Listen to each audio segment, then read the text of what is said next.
we continue this month of having our theme be informed by two really off-the-charts exciting events that have happened. Now we speak of them in the past. They have happened already this month, but the excitement still continues. So what they are, just to let you know and why they created the theme for this month, is the first one was on the first Sunday of the month, we rolled out a new name and a new expanded vision and intention for our educational center here. It is now called the Creative Living University, and we're really excited about that. The theme for, like the tagline for Creative Living University is, let us help you do life. And actually that's the theme for this month, let us help you do life. So the tagline for Creative Living University, or CLU as we now call it, is the theme for our month. So that's the first thing that is created, the whole series of things we did this month. And first Sunday of the month, we had a beautiful celebration of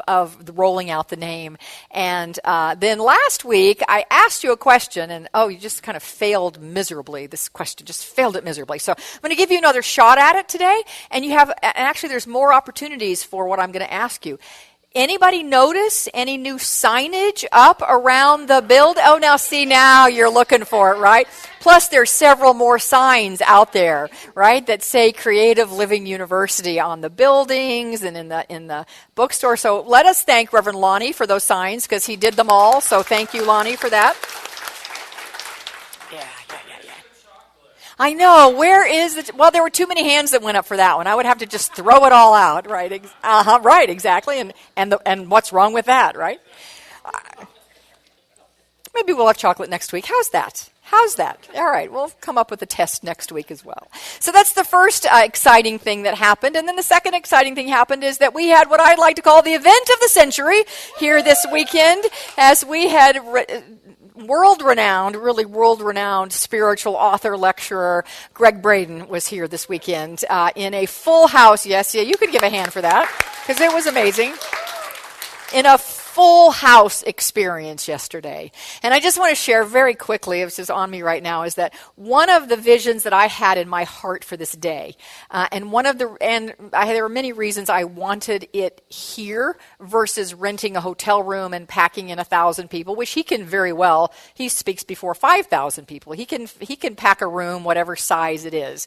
I didn't want to go off-site. I didn't want to go to a hotel. I wanted him here, for many reasons, but one of them was for the intimate experience that we would be able to have with him, those of us who are here, to not be in a crowd of 1,000 or 2,000, but just a crowd of 200, how much more intimate it is. And one of the first things he said to me when he got here on Friday evening and stood up here on this stage and looked out, he said, with just sweetness in his voice, this is going to be a really intimate experience.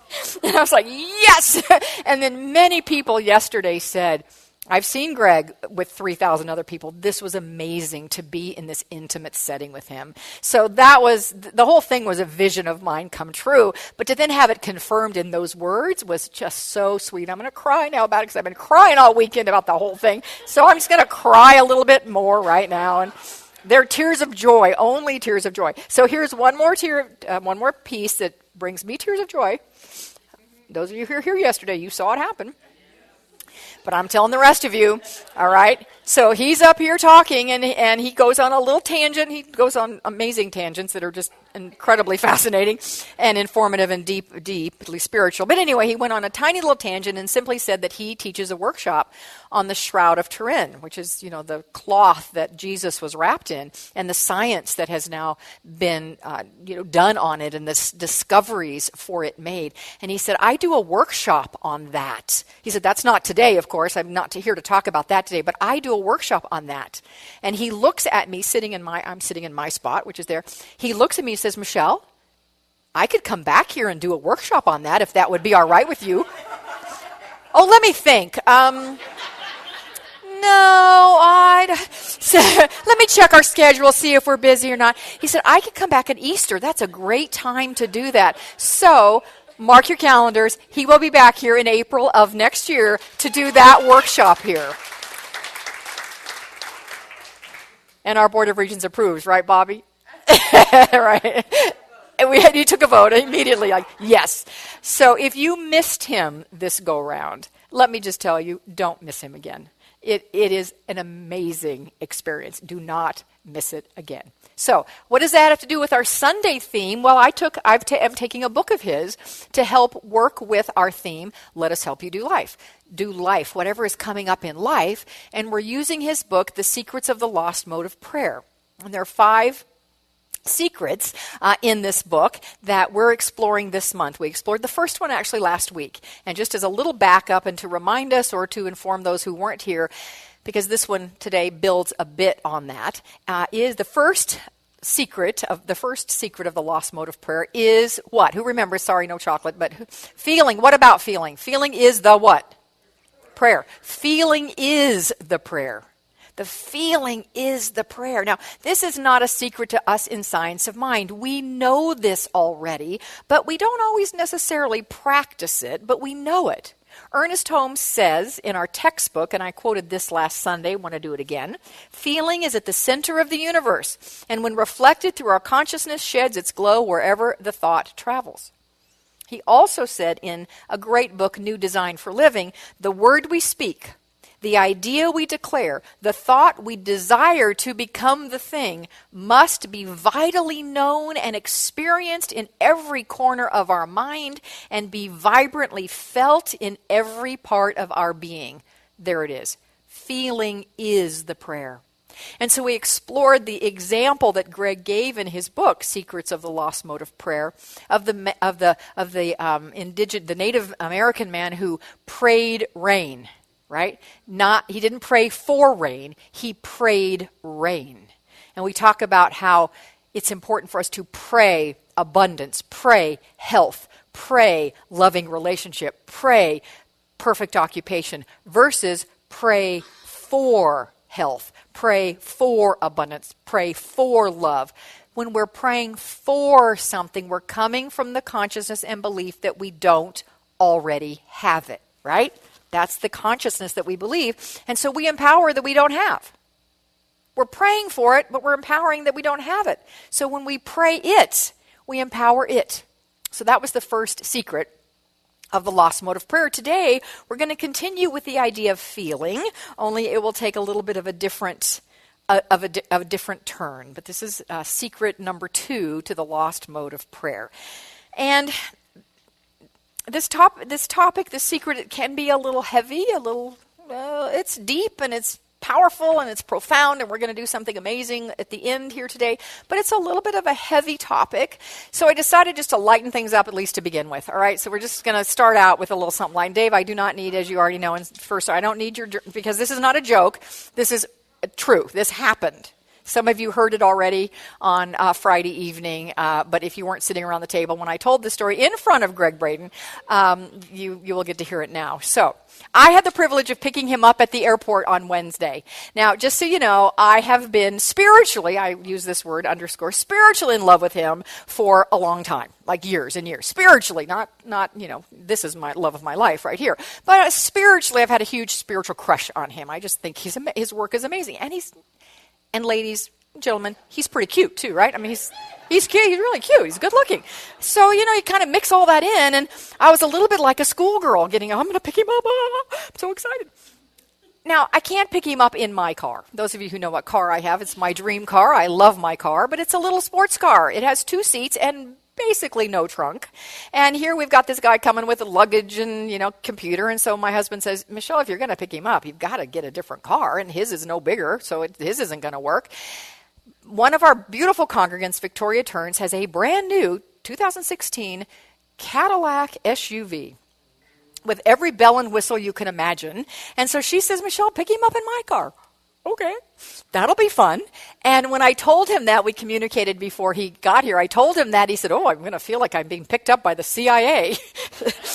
So I said, yeah, I'll wear a thing in my ear and, I have sunglasses. But anyway, so Victoria brings her car here on Wednesday and gives me a 20-minute overview of how to use things on the dashboard, because not only is it like it's more than a jet, it's more like an iPad or a very advanced cell phone that, you don't see the things displayed until you actually touch this dark screen. You touch the screen and then whatever it is pops up. Like you just run your hand across a certain spot. There's no dial, there's no nothing. You just run it, and that changes the volume of the radio. So there are all sorts of things like that. But she shows me what I need to know to do the air conditioning and this and that. I'm like, okay, we're good. So I pick him up. I'm a little starstruck, trying to be cool, trying to stay, be big girl here.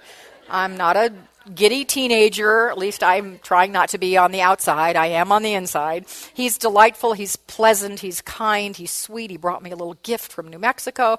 I mean, he's just a very kind, wonderful man. So here we are, getting out of the airport, going east, which I never travel east out of the airport, ever. I don't know what I'm doing traveling east out of the airport. And he actually fires up his GPS and on his phone, and so we're listening, and he's guiding me, and I'm, trying to maneuver this gigantic vehicle, which I'm not used to driving, that's very complex, and making sure I don't go in the wrong lane. And he is a little cold. So he's fiddling with the dials that aren't even really there, but he's trying to adjust, right? Trying to adjust things, there's no way I can offer any help because I am too concentrated on let me get in the right lane and not, crash. Let's not have an accident. Let's get out of here. So we're driving along, and he's kind of fiddling with the dials to get him a little bit warmer. And all of a sudden, I feel my bottom get very, very warm.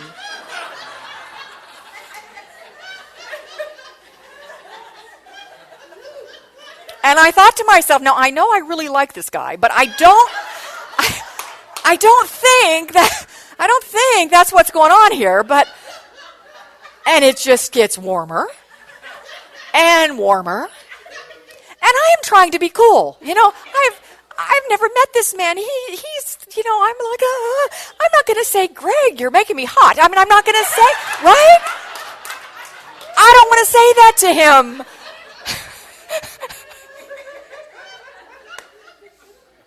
I told this story in front of him, and he's like, really? This was all happening? I said, yeah, this was all happening. Anyway, I just lived with it during the 25-minute ride, getting him to his airport, and just kept getting hotter and hotter. And he's turning the air conditioning down. I'm thinking, oh, please turn it back up, until I dropped him off, and then looked at the dash and saw this little red light. I'm thinking, oh, I think that's it. And I touched it. It went away, and then there was nothing there, and I cooled down. So I can literally say that Greg Braden gives me the hots. I can absolutely say it and mean it.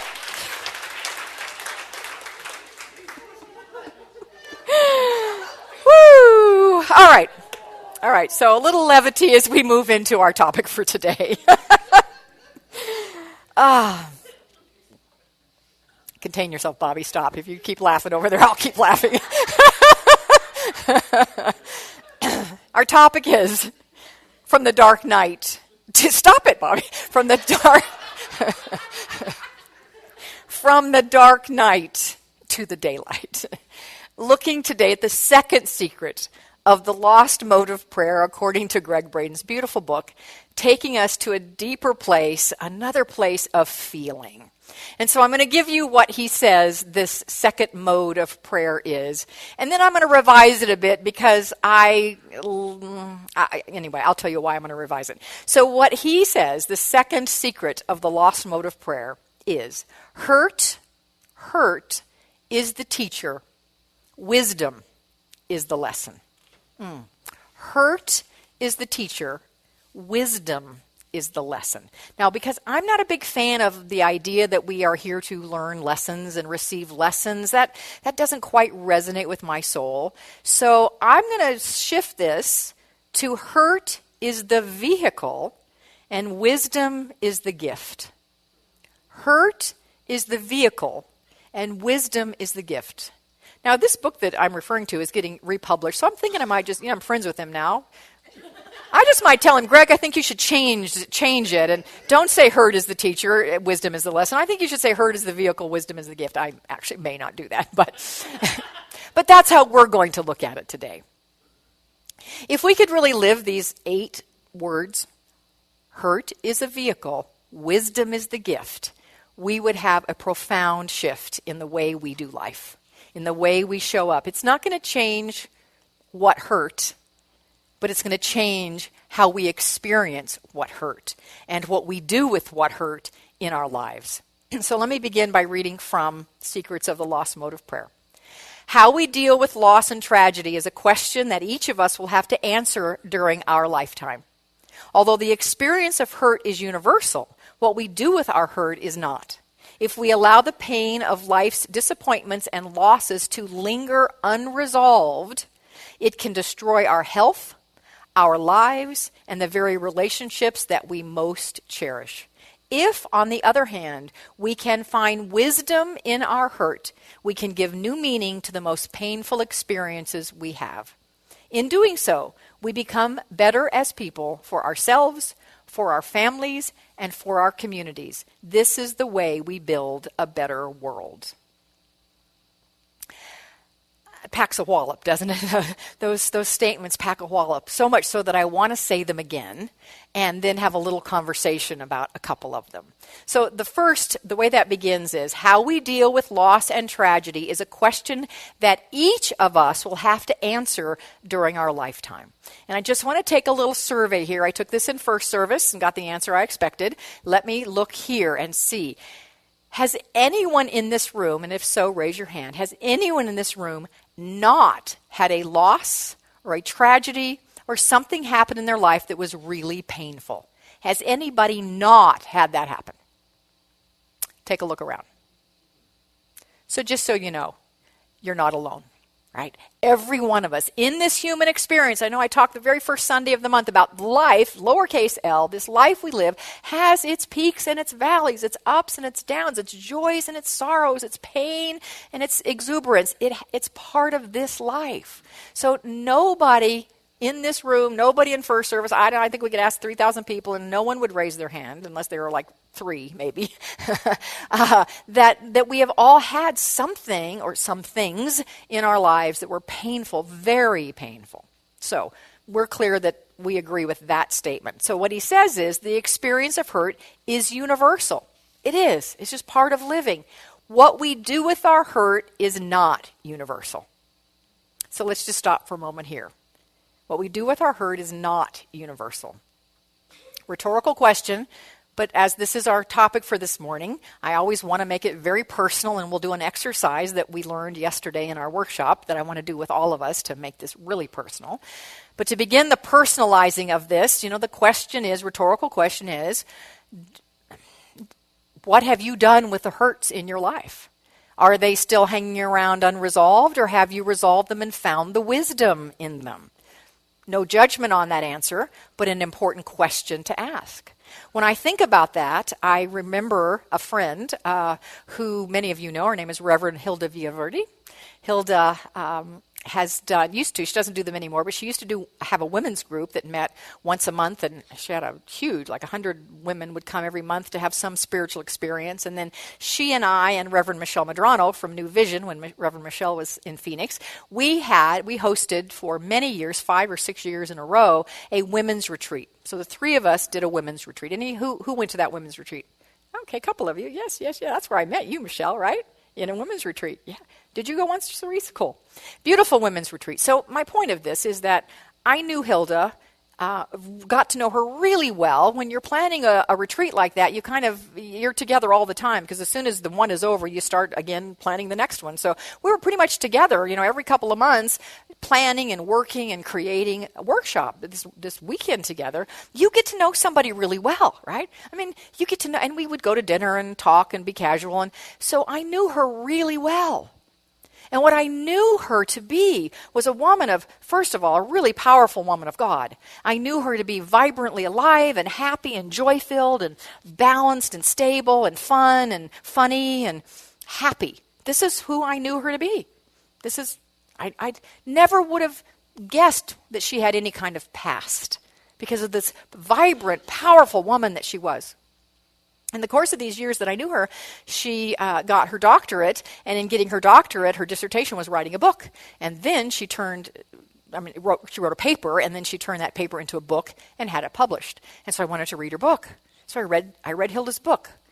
And only because I read the book did I find out that she had this extremely dysfunctional childhood. There was abuse in her childhood, some terrible physical, painful things occurred to her as a child, including her father disowning her as a little girl because she was very, very ill, had to go to the hospital, had to have Hilda is Native American, had to have a blood transplant. And when her father found out that it was the blood of a white man, he disowned her. For years, he disowned her and acted like she didn't even exist in the family because she now had blood of a white man in her. So she went through some horrific pain as a child, but you would never know it by knowing Hilda. She told those stories in her book only, it was a brief section, only so people could know that anyone can heal from pain. So there's that side of how we handle pain. And then there's the other side where I know we all know someone, and it may be even us, where we have had something that happened 10, 20, 30 years ago, 40 years ago, that is still affecting our lives, that is still causing us pain. We're still upset with it. How many times do we have that conversation yet again with somebody, that happened 5 years ago? Yeah, we have that conversation again in our head. Or it was a childhood pain that we still let that dictate how we show up in the world. So Braden says what we do with our hurt is not universal. We do it very differently. But if we allow the pain of life's disappointments and losses to linger unresolved, it can destroy our health, our lives, and the very relationships we cherish most.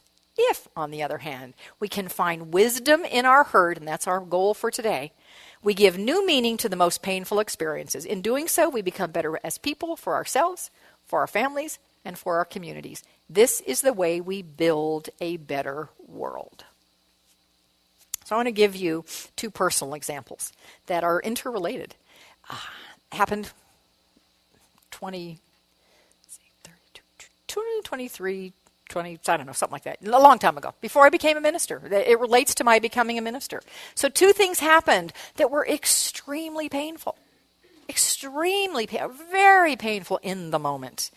In the moments. It was not just a moment, in the moments. And one of them was that some of you have heard this story before, and some of you lived the story. You know it. You're part of the story, John. You're going to be one of them. I don't know who, Alani and a couple others out here. So I was the board president of my church, which was in this very building right here, first year. I loved my church. I loved it. And so I got on the board and I became the board president. And as the board president and a board member now for a couple of years, I saw some things, and not just I, but others saw some things that just, we won't go into the gory details, but just weren't quite right. They weren't right. And things needed to change. There were some serious, significant changes that needed to be made. And we tried to make them. And we're told by the person I held in very high esteem, the minister, that if we couldn't get on board with her, then we should leave.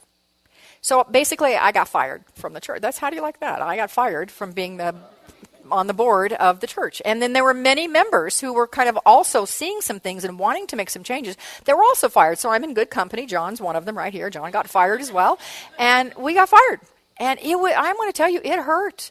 It hurt very, very, very, very much to be fired from that church, to leave my spiritual home, to leave it hurt. Believe me, it hurt. I had the nudge to be a minister before all this happened. I had wanted to be a minister. I'd had the call. But when that happened, I said, oh, no, thank you. No. I don't want to have anything to do with that. Not for me. So I let that go. I said, forget it. Nope, no, thank you. Fast forward a little bit, not that long, actually. And so second dark night of the soul, I'll bring them back together as to why they were both extremely powerful. The second one is, and this isn't a fun, happy story at all, but one of my dearest friends, soul sister, a true soul sister, had her own very dark night of the soul. And it was such a dark night of the soul, she could not find her way out of it. And she chose to leave this world by her own hand. That was devastatingly painful to many people, me included. Devastatingly painful. When that happened, after I healed a bit from the initial shock and pain of it, the voice came back in my head that said, you know that thing you said you wanted to do you said you wanted to become a minister. Maybe if you become a minister and follow that dream that you had, you could have greater skills at being able to put a hand out to somebody who is in that place and help them not make that decision. I get it's personal and everyone makes their own decisions, but perhaps as a minister, you could be there to help someone not make that decision.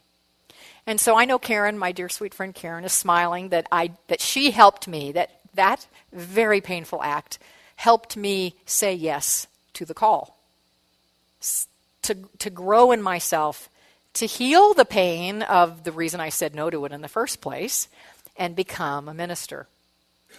And as painful as the church experience was, I now would not give it up for anything because I learned so much about how to be and how not to be as a minister. I learned so much that I would never have learned in ministerial training. They don't teach you that kind of stuff in ministerial training.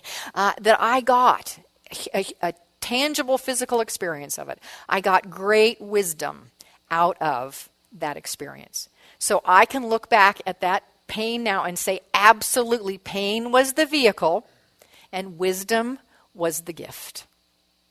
Absolutely. Now, I know from experience that sometimes the pain feels unbearable. It feels like we just can't handle it. We can't take it. We can't take another step. We can't take another breath. It's just too hard. And there's a saying that when people say it, when you're in that place, you just want to smack them. The saying is, God never gives us more than we can handle, right? You just want to smack somebody when they say that to you when you're in that pain. Or Mother Teresa's saying of, I know, God never gives me more than I can handle. I just wish he didn't trust me so much, right? We've heard that too, right? But you just want to say, you don't know what you're talking about. I can't handle this. I can't handle this. Greg Braden suggests that actually scientifically, science has shown that we can. Let me read a quote. He says, so how much pain can we bear? According to the ancient traditions, the answer to this question is brief, clear, and straightforward. The great challenges of life appear to us when, the next words are in all cap, and only when we have everything we need to survive and heal from the experience. Want to say that part again? How much pain can we bear? According to ancient tradition, the answer to this question is brief, clear, and straightforward. The great challenges of life appear to us when and only when we have everything we need to survive and heal from the experience. He goes on to say, in this uncomplicated assertion, we're being offered a promise. I love that. That gives me such great comfort. A promise that has withstood the test of time and now can be verified by science. We already have all we need to survive life's pain. While we may find comfort and insight in self-help books, magazine articles, and seminars, the spiritual tools we already need exist within us. Whoa. So he wrote in that passage I just read can now be verified by science. Well, what science? Well, I am not a scientist, so I am not going to stand up here and try to tell you the science. Go read Secrets of the Lost Mode of Prayer. There's 4 pages that describe the science behind why this is true, but I will just summarize it very briefly by saying it has to do with the balance in nature that is seen, observed, and witnessed in nature, and fractal geometry. Whatever the heck fractal geometry is. Some of you know what that is. I'm not quite sure. I mean, I've heard of it, but I don't know what it is exactly. And I read about it, and I still don't know what it is. So fractal geometry and balance in nature is what is the basis for him saying that science has now proven what ancients believe. He says the bottom line is that science and fractal geometry have shown that there is a never-ending dance between balance and chaos in nature. Balance can only come when all of the patterns are in place to support it. So he says, whether or not we're conscious of this principle, no matter what life brings our way, we find whatever crisis we may find at our doorstep, we already have everything we need to solve the problem, heal the hurt, and survive the experience. We must because it is nature's way. I find that very comforting. I have often said, I've given talks on this topic before, not quite this but this topic before, and I've said that life doesn't happen to us. We often in Science of Mind like to say life doesn't happen to us, it happens through us, right? And that's great, and that's very true. But there's another thing we could say. Life doesn't happen to us, it happens for us. Everything. That's just not some things. God is either present in everything or not. If we say there's only God, then God must be present in everything. So if God is present in everything, then that is in the challenges and the losses and the pain as well. And if God is present in the challenges and the losses and the pain, then that means that God's brilliance and love and power and intelligence and wisdom are also right in the middle of that loss and pain. And that it is there for us to have an expanded way of being and knowing who we are. So one more quote from Braden. I know I'm quoting a lot today, but just read the book. It's so amazing. So here's what he says, and it gets now to the very bottom line. The power of wisdom, beauty, and prayer described by many ancient traditions has been discovered through modern experiences. For example, the underlying theme in the knowledge of the Navajo is based in recognizing the relationship between the pain in the outer world and the wisdom and love in our hearts. Although unquestioningly different experiences, hurt, wisdom, and love appear to be closely linked through an odd and perhaps unexpected relationship. Through our hurt, we're shown our capacity to feel. The deeper the hurt, the more powerful the feelings. In our deepest feelings of pain, we discover the depth of our capacity to love. And there it is. There it is. That's the wisdom. In the deepest feelings of pain, we discover the depth of our capacity to love. So just knowing that, I think can bring breath, can bring air, can bring space to where there might be pain. But it may not be enough. So I want to offer you a technique that we learned, those of us who were at the workshop yesterday. And when I mentioned before first service to a couple of people who were in the workshop yesterday, when I mentioned that I was going to do this again and wondering, gee, are they going to think I just did that yesterday? I don't need to do it again today. Every one of them said, oh, no, good. I'm glad. I want to do it again. So for those of you who were there yesterday, we get a chance to do this again, anchor it even more deeply, and for many of you, it will be new. And big science behind this that I am not going to get into. He spent an hour setting it up and actually had two different people, himself and someone from the audience, hooked up to a monitor so we could watch physiologically what was happening in their body as this experience happened. It was truly amazing. This is based on heart math. And the research is now showing, science is now showing that our brain is not the only place where brain cells exist. We always thought the only place brain cells exist is here. Not true. There are brain cells in all, as a matter of fact, of our organs. But the next largest mass of brain cells lives in our hearts. Our hearts think, feel, remember. Our hearts are a functioning brain center. And it's often, Greg said, now is referred to as the little brain. And he said that when we bring our little brain and our big brain, our heart and our mind, our heart and our brain into resonance, we have the ability to tap into amazing things, including intuition, wisdom, healing, all sorts of amazing things. We tap into, we have access to, we switch on when we create a resonance from here to here. And he gave us a technique for building the neurons to create that resonance. And it's a technique I'm going to show us today. Now, he said this technique is not something you want to do just once. You want to do it on a regular basis so that you build a strong connection between heart and head. Because the stronger that neural physiological connection is, the more powerful we are, science, and he showed us the science, for healing our bodies, inducing the anti-aging hormones, to tapping into deep, profound wisdom and intuition in the moment. Amazing things happen when we create a strong connection between heart, little brain, and big brain. All right? So he also said just to not worry if you do this and you don't feel like anything happens.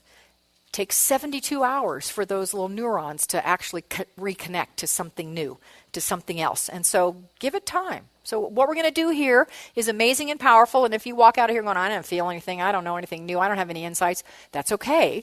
Give it time. And do this again. Give it time.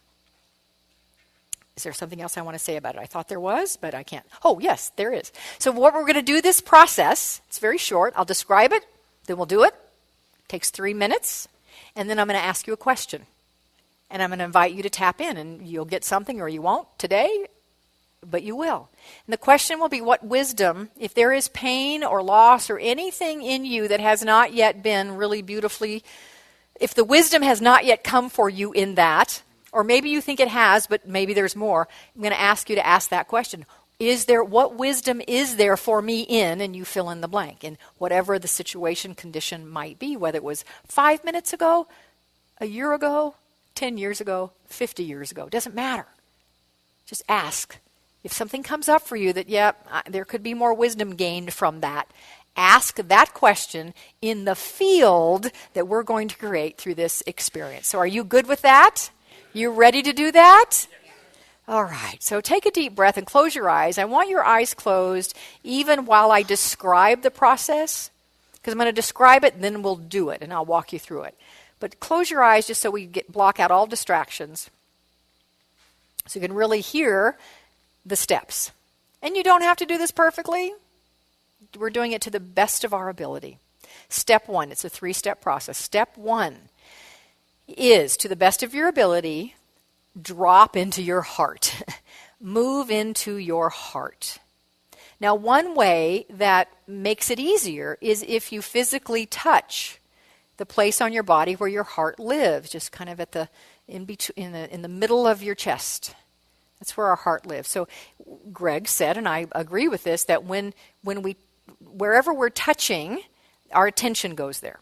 So one way to consciously focus and drop into your heart is to physically touch that space on your chest with your fingertips, with a full palm, whatever works best for you. So that's step 1. Simply drop into your heart to the best of your ability, and that will be aided by touching. Step 2, slow down your breathing from the normal. Slow it down. Maybe 5 counts in, 5 counts out. When our breath is slow and steady, our body gets the message that we are safe, all is well. Because if we were not safe, if all was not well, we would not be breathing easily and gently.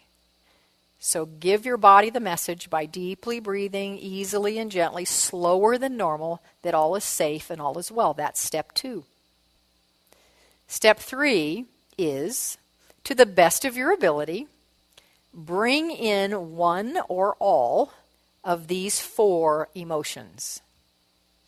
The emotion of care, the feeling of appreciation, of gratitude, or compassion. Care, appreciation, gratitude, or compassion. Those are the 3 steps. I'll run them through again, and then we will do that for 3 minutes. And at the end of the 3 minutes, I will pose the question. So, drop into your heart to the best of your ability, and if it helps, place your hand on your heart. Just drop in consciously, intentionally. Focus. Be there. And as you're there, slow down your breathing. Just slow it down.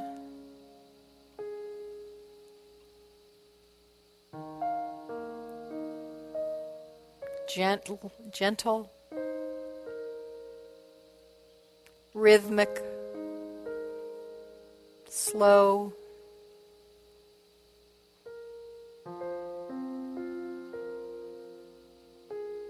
And then feel, to the best of your ability, care, appreciation, gratitude, or compassion. Let us be here for 3 minutes.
In this simple technique,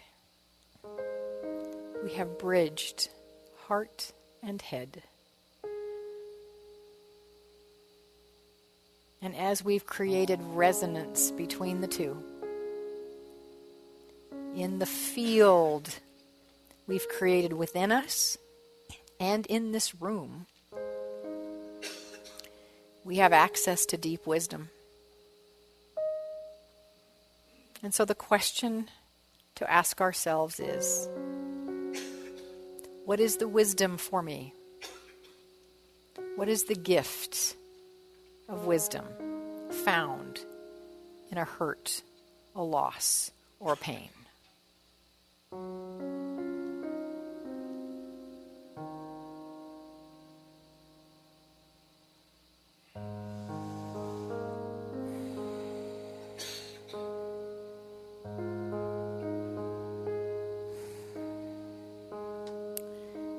And simply allowing that to be either revealed in this moment or yet to be revealed. We can and we do stand in that wisdom. In the wisdom of the divine, stand on that solid rock of spiritual truth, that God is all there is, and God's goodness and love, wisdom and power are ours. And so we stand on that firmly and strongly, and with faith and with trust. And as we do that, we simply let it be and call it good. In gratitude, we say together, and so it is.